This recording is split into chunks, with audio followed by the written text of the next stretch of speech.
বেলা যদি পড়েন 3 বার আউযু বিল্লাহিস সামিল আলিম মিনাশ শাইতানির রাজিম 3 বার পড়ে সূরা হাশরের শেষ 3 আয়াত যদি তেলাওয়াত করেন, তাহলে আপনার জন্য আল্লাহ তাআলা 70,000 ফেরেশতা নিয়োগ করবে। সারা দিন তারা আপনার জন্য মাগফিরাতের দোয়া করবে। আর ওই দিন ইন্তেকাল করলে আল্লাহ তাআলা শহীদ হিসেবে আপনাকে কিয়ামতের দিন দাঁড় করাবে।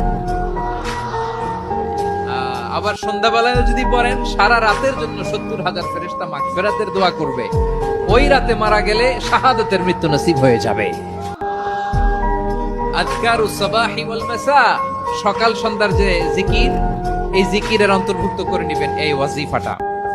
যে হাদিসটা বর্ণনা করলাম সুনানে তিরমিজির হাদিস, যদিও হাদিসটা সনদের দিক থেকে দাঈফ, কিন্তু মুহাদ্দিসিন ইকরাম বলেছেন যেহেতু এটা ফাজাইলুল আমালের হাদিস, এটা পড়ার ক্ষেত্রে কোনো নিষেধাজ্ঞা নাই, এটা পড়া যাবে।